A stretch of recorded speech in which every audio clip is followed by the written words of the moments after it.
Happy Monday, everyone, and welcome to this episode of the Religious Studies Project. I'm Brianne Fallon, and with me is Dave McConeghy. Nice to hear you again, Brie.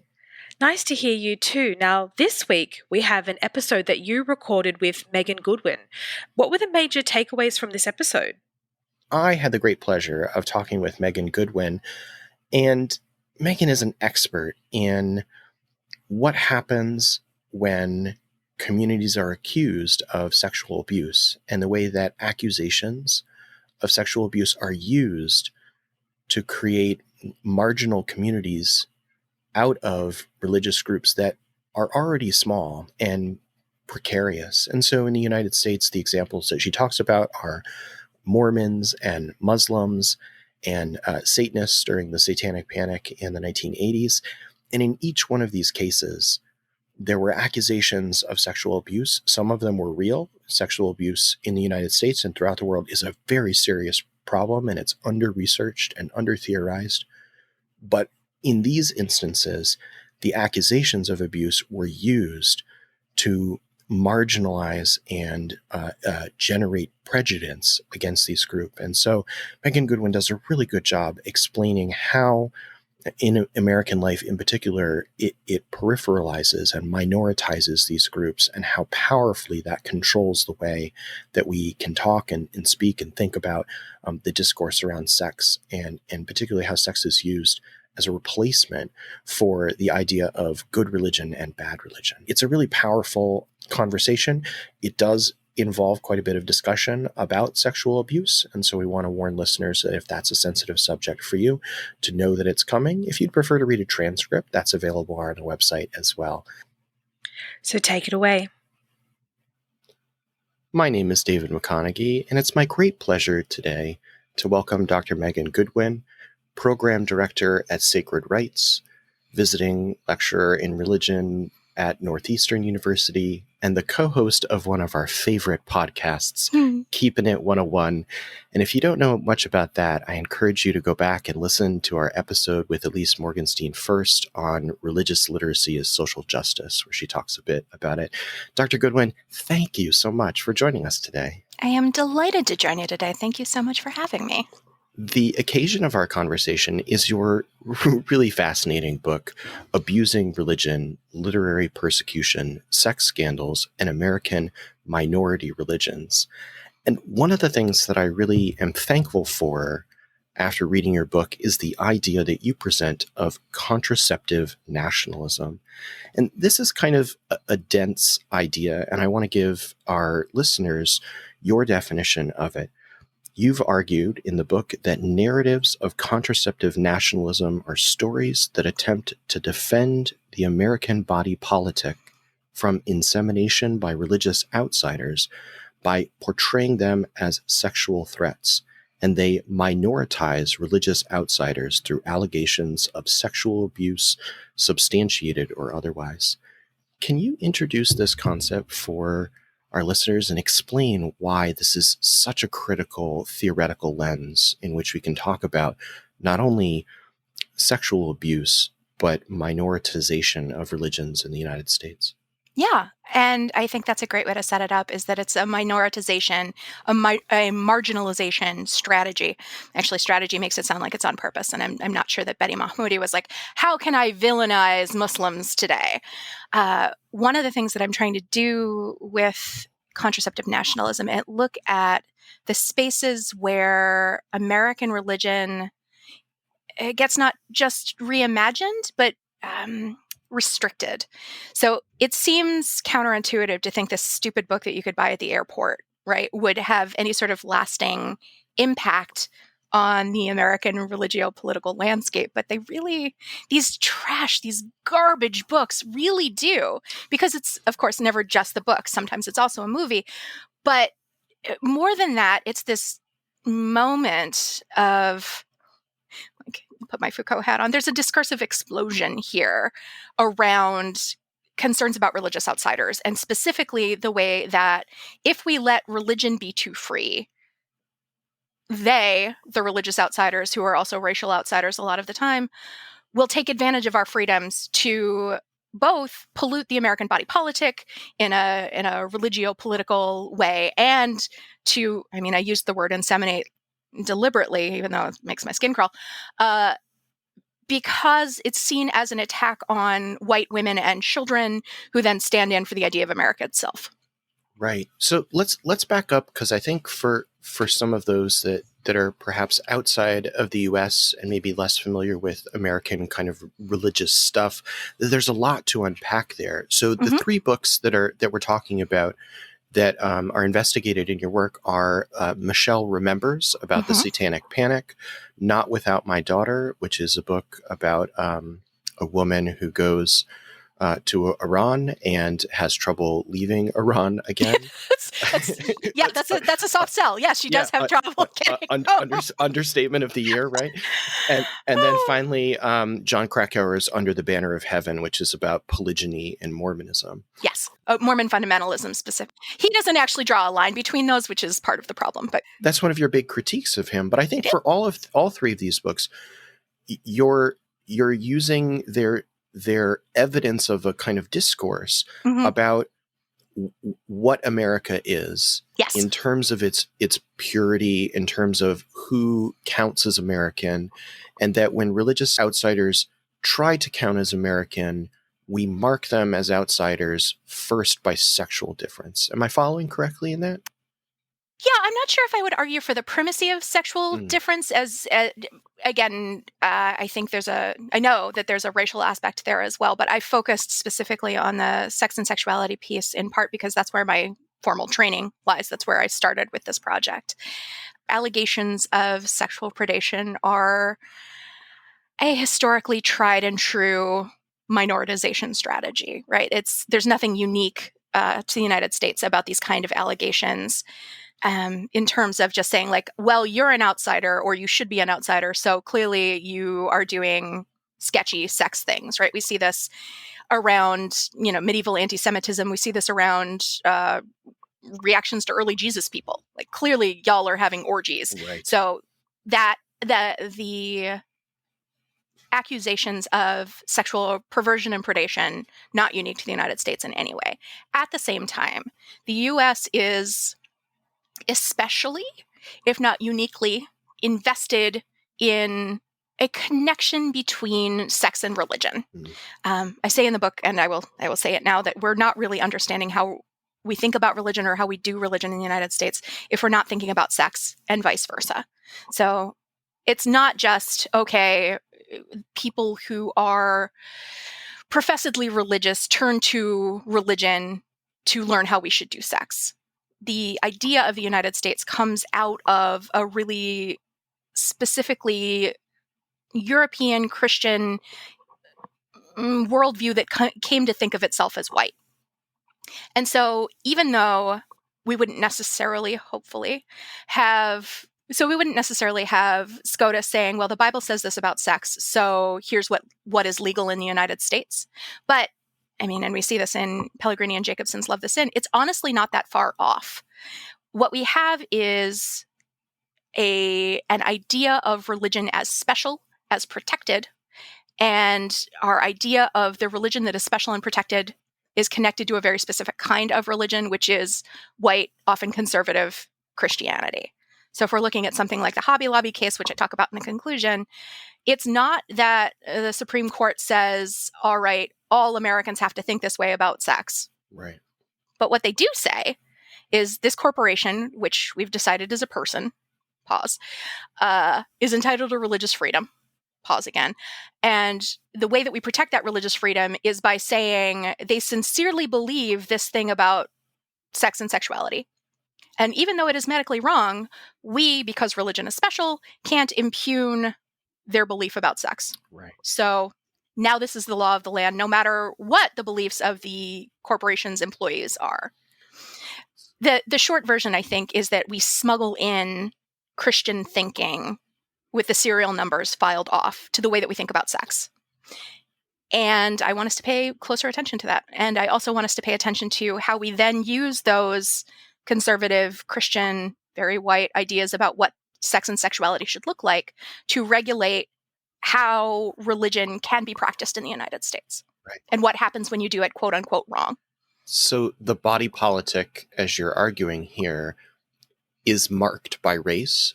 It's marked by a certain understanding that the body that SCOTUS talks about, right, the corporate body, Mm-hmm. the religious body, is a Christian body and a It racially is. marked white body.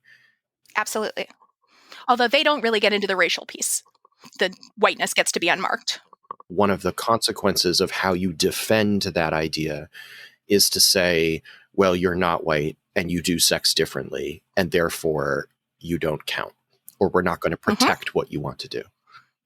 Or we're going to treat what you are doing as abuse explicitly. Right. And we see that, I think, most clearly in the Mormon fundamentalist chapters, where the state of Texas decided that the practice of polygyny is abuse. Right. Full stop.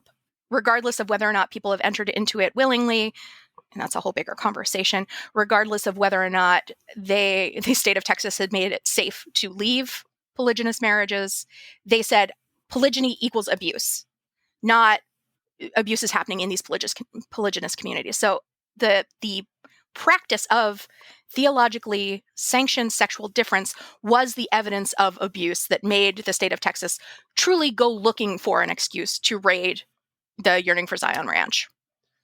When I was in high school, we used to have a name for this on the debate team, which was defining people out of the round. If you set the terms of your definition of what counts as abuse as polygyny, then you have criminalized a religious practice, whether or not it is actually criminal. Yes, that is correct. Which the marriage laws in Texas were a little fuzzy on this, and particularly about the age of legal marriage, which is why FLDS moved there to begin with. Until FLDS moved into the state of Texas, it was legal for a 14-year-old girl to get married with parental permission. They changed the law specifically because FLDS moved in, and they kept it at 16. Love this moment, because what if a girl gets pregnant and her parents think she should get married? So we're like really worried about coercion, but only if it's happening in minority religious communities. Right. Yet again, the projection of normativized understandings of when and where and the conditions under which sex should happen being privileged from a Christian understanding that sex is between two people only within the boundaries of marriage, right? In a very specific definition of marriage. Yeah. But over and above, also, what kind of community standard, what kind of community pressure constitutes abuse? Because why is an FLDS father pressuring his 14-year-old daughter to get married abuse, but not just a regular dad in Texas pressuring his 16-year-old knocked up daughter to get married? Like, why is one abuse and one not? And in large part, honestly, I think that happens because we understand religion in these ways, and this bad religion must equal bad sex sort of recursive pattern. Right. One of the things that I wondered in the text, and this is, and I'll admit it's a little bit unfair because you focused so centrally on sex, and so if my question is, what if we might think of this in a more abstract way as simply the othering process, right? If we abstract it to simply differences. Because I think about SCOTUS cases that I've worked with my own students on, like US v. Bhagat Singh Thind, which is from 1923, which centers on a Sikh individual that was trying to claim citizenship and how the court denied them citizenship based on their religious identity. One of the things that I wonder is whether or not racial differences and these othering differences might add more to the discussion. So I'm not asking necessarily for you to defend why stop with sex, but if we think more abstractly about things, what does sex offer in this analysis that can't be offered if we think on a kind of a broader term like that? Yeah. Well, I mean, again, I didn't stop at sex, because when we're thinking about the regulation of sex and sexuality in the United States, that's always a conversation around white supremacy as well. Right, exactly. And we see that, again, most clearly in the Not Without My Daughter chapter, where Betty Mahmoudi makes not just her husband, but all Muslim men out to be religio, racial, sexual predators and horrible, abusive monsters. And this isn't to say that abuse did or didn't happen in Mahmoudi's marriage. I don't know that. I believe people when they say that they have survived abuse. I don't think that her individual experience of abuse justifies monstrifying 500 million people. But I do think that there's something particularly important about paying attention to the way that sex limits and builds and imagines what religion should look like in the US. And again, race absolutely plays a role in there too, but I focused specifically on sex because there is this American contradiction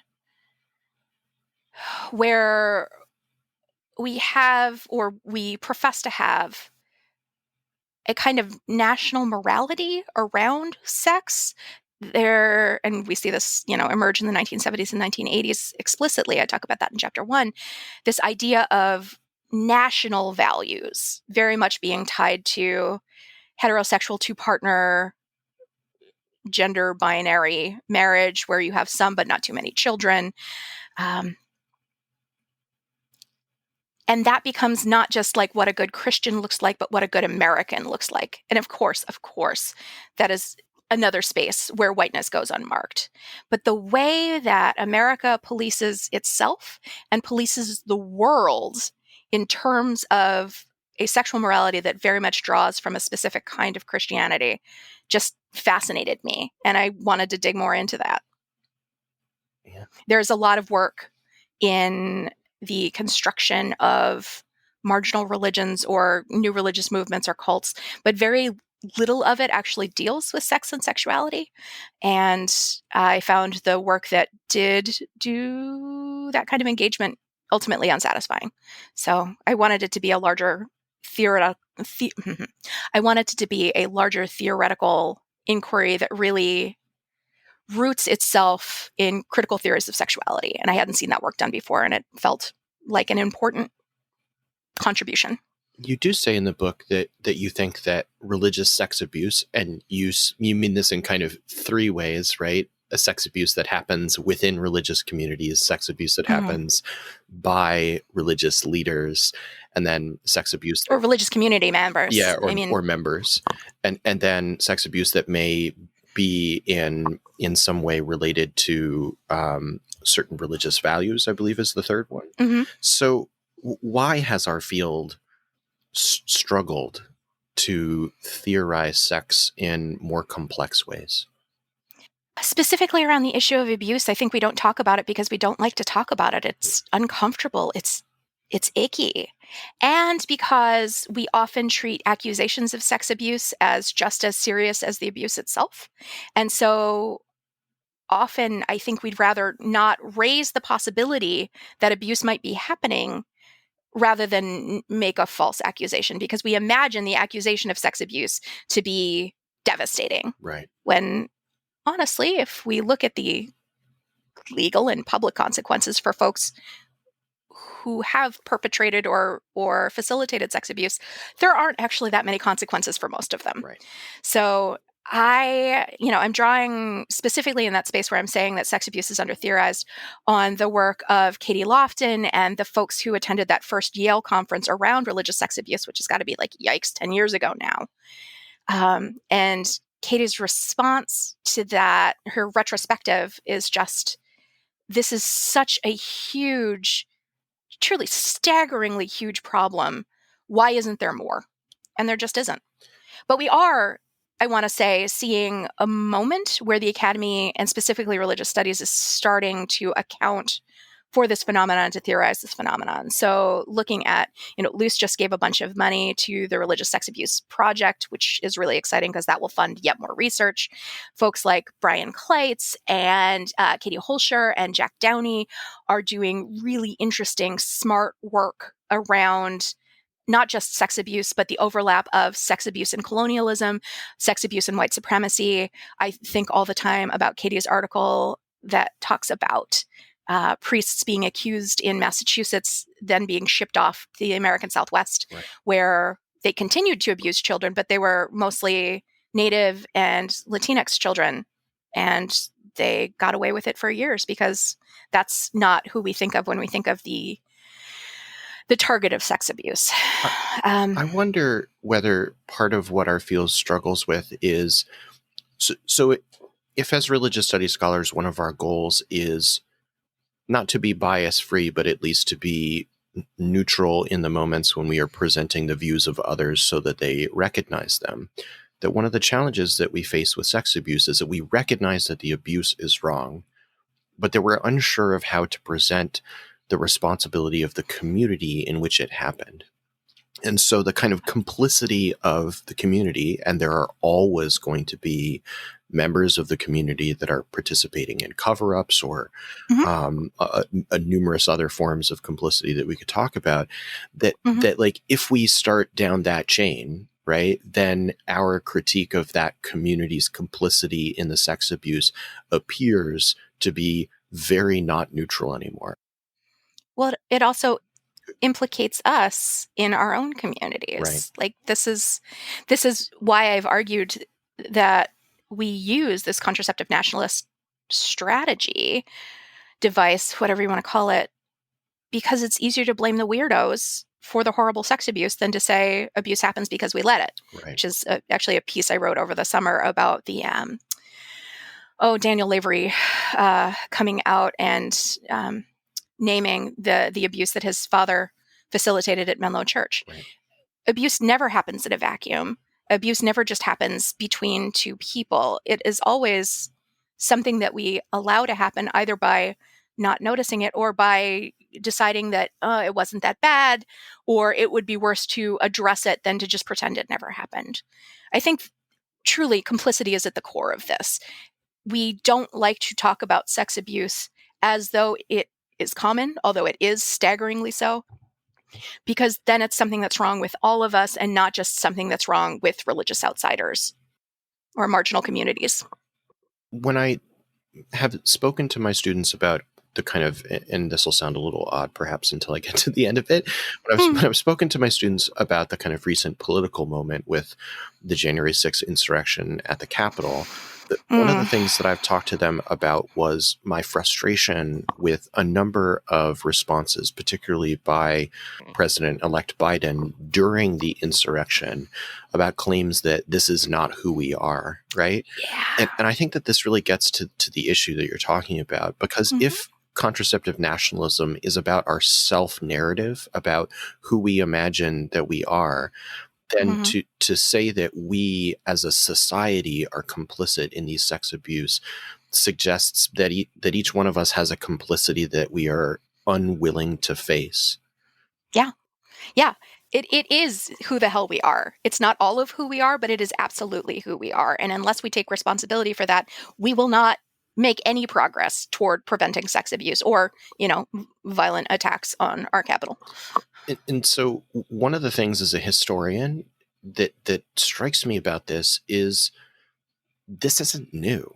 This is not a modern phenomenon. No. So, when we can pretend, for instance, that there were that the Salem witchcraft trials weren't such a big deal, for instance, or that was not a fundamental moment that broke the back in a way of the puritanical Congregationalists' hold of sexual morality in New England, and that we failed to see the racism that has been embedded in our treatment of people of color and the treatment of indigenous persons, that all of these moments of collective amnesia suggest that socially, culturally, Americans are not just unwilling to deal with current trauma related to sex abuse, but even historical trauma.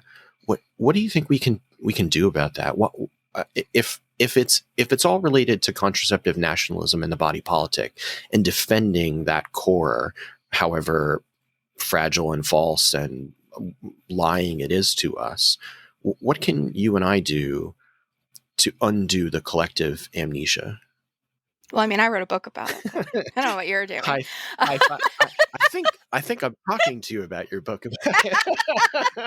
No, I mean, this is one of the challenging things about working on just straight up bummer scholarship, because I think it's a very human response to say, oh no, this is really bad. What do I do? Mm, And it is a really unsatisfying answer to say push for structural change. yeah.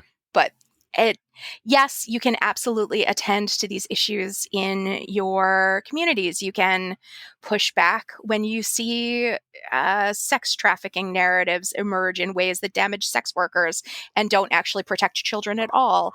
But this is a structural problem, and we need structural change. So how do we set up systems in which, if, for example, women, anyone, are in marriages that they don't want to be in anymore,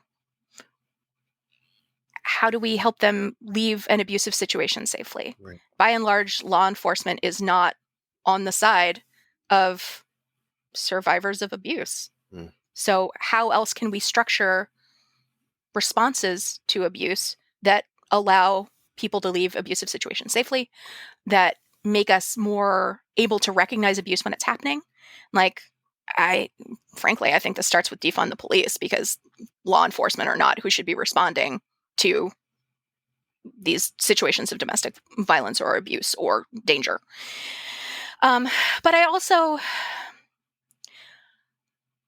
in an ongoing way, I am hoping that my work helps us notice some patterns and some inconsistencies. One of the biggest places of pushback I get about the work that I try to do is that, okay, but abuse does happen in these communities. And it absolutely does. Of course it does. Of course it does. Warren Jeffs is a disgusting human. I don't think that there should be prisons, and I don't think that there's a hell. But if there are going to be prisons, that's where Warren Jeff belongs. And I kind of hope there's a hell solely so he can go to it. At the same time, abuse happens everywhere, just everywhere, every day, in every community, everywhere.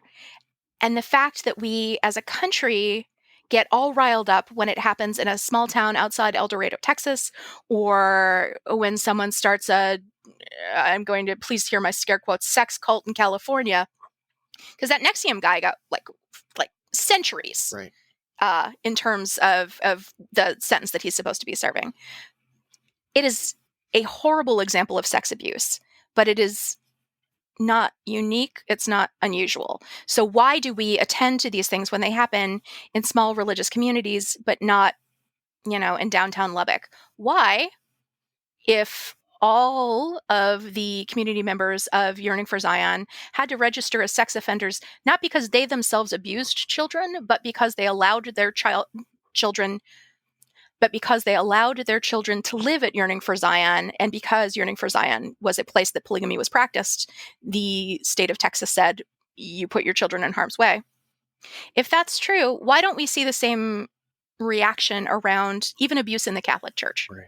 No one's rolling into the parish parking lot on Sundays with tanks, and that absolutely happened in Yearning for Zion. Yeah. Catholic parents are not being forced to register as sex offenders for letting their children be in close proximity to priests.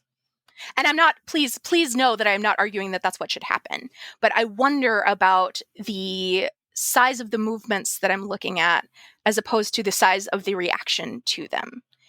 Why do we freak out when this happens on the margins, when this happens when people do religion differently in ways that we think are weird or bad, but not when it happens, in our own families, in our own homes, in our own towns, in our own communities? So it is my hope that we start paying a lot more attention to all of the stories, frankly, that we've been encouraged to kind of brush off as, oh, that's not that bad. Oh, you're overreacting. Is that really abuse? Whoopi Goldberg's, if it's rape. No, we need to believe survivors. We need to pay attention to all allegations of abuse rather than only pay attention to when it happens on the margins. Because, and this is what I'm arguing, paying attention to it only when it happens on the margins allows us to exculpate ourselves and pretend that it's not our problem. When, again, sex abuse is not just a religious problem, it is an American problem. Yeah. that sense of the structural liberation that you're advocating. Do you see your scholarship in a fundamentally liberatory way that you hope that it will lead to the undoing of these structures? I mean, that would be lovely, but I don't. I'm not sure that I think of it so much as liberatory as it is truly vocabulary building. One of the things that really surprised me and the reactions to my work, and not just the book specifically, but as I have been more vocal in public about sex abuse, is how many folks come back after I've said, like, here's the problem as I see it. Here's what I want to see happen. Here's why I think this is wrong. Are folks coming back and saying, I was really uncomfortable. I knew this was wrong, but I didn't know how to articulate it. And so being able to say, yeah, this is abuse. Yes, this is violent. Yes, this is messed up. Here is why I think we think this way. Here is what I'd like to see us do. I mean, liberatory would be great, but truly, if it's just diagnostic, I will feel like I have done something worthwhile. Well, I wonder if that's part of the benefit, right? Of at least in your book, a modicum of historical separation from the moments that you're talking about, right? To look back at the 1980s and in the 90s, when these works were coming out, it provides us just enough difference, just enough space to have a hindsight that sees the structures that might be hidden to us in the moment, or that are hard to name in the moment, right? Naming the New Christian Right or naming the Satanic Panic feels different, at least to me, in my own work when I'm working kind of maybe 10 years earlier than you are on some similar issues. That space just, it feels like the people of the past, I can put my finger better on the structural issues that were limiting them, which haven't changed, right? They persist, but at least that distance for me provides something. See, that's funny because I honestly don't experience it as distance at all. It still feels very present to me. I'm trying not to feel personally attacked that we're talking about the 80s as a space that we have time that we have space away from, even though that is technically chronologically accurate, but also how very dare you. I mean, yes, absolutely. None of this is new. And I think that's important to recognize. All of the case studies that I'm looking at are really captivity narratives. Right. So these are, it is, and especially, although again, not exclusively American literary genre, Right. Stories about Native folks kidnapping nice white women and, perverting and abusing them. Or later we see Mormon captivity narratives, we see Catholic captivity narratives. Like, this really drives which case studies I went to look at, because I went looking for America's original boogeymen, and it's witches, it's Mormons, and it's Muslims. Right. And at the same time, there is this coalescing, this confederacy of disparate Protestantisms and, as I've argued, Catholicism in a substantive way, arguably for the first time in American history, aligning itself to say, these people are foreign and dangerous, not just to Christian communities, not even just to nice white ladies, but to America specifically, in, again, a global and exacerbated by the nuclear threat sort of way.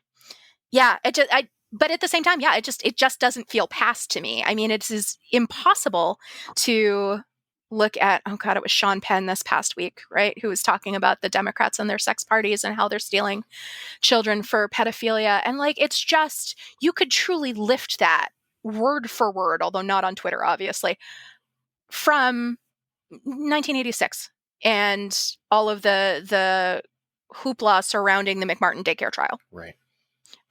So it just doesn't feel past. It just feels cranked up to 11 to me. It feels like the 80s on meth. I wonder if the lesson that they learned is that kind of moral panic is really successful, and that they're trying to do their best to replicate it as fast and as thoroughly as they can, right? I'm not convinced, honestly, that it's even disconnected for a lot of folks, particularly for a lot of really conservative white evangelical communities.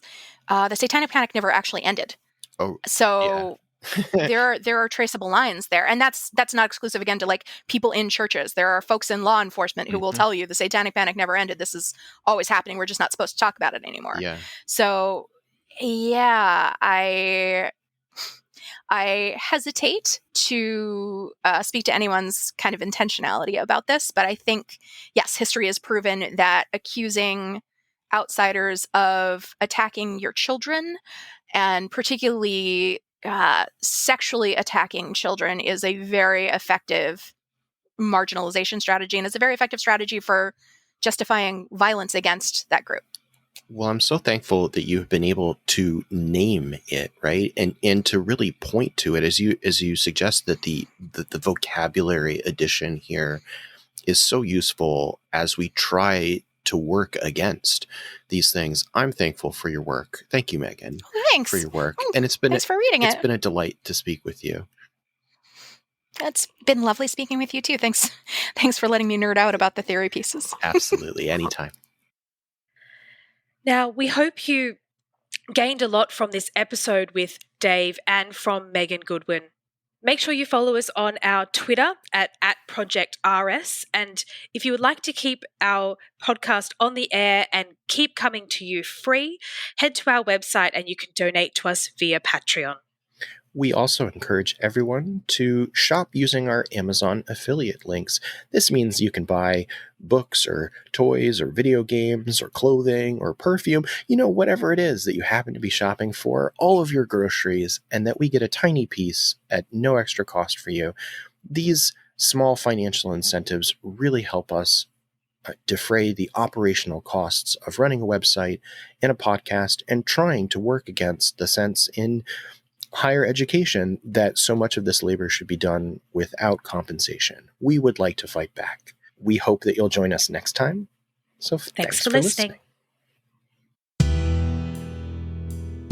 The RSP is sponsored by the BASR, NAASR and the IAHR and is produced by the Religious Studies Project Association, a Scottish charitable incorporated organisation. Find out more at religiousstudiesproject.com. Brought to you by editors Brianne Fallon and David McConeghy, and founding editors Chris Cotter, that's me, and David Robertson, that's the other guy. Our features are edited by Rebecca Barrett-Fox and Lauren Osborne, and our Opportunities Digest by Ella Buck. Audio editing by Alex Matthews, podcast transcription by Andy Alexander and Savannah Finver, and social media managed by Ray Radford and Candice Mixon. Don't forget you can support the project by using our Amazon affiliate links or donating at patreon.com/ProjectRS. And you can find us on Facebook, Twitter, YouTube, iTunes, and other portals. Thanks for listening.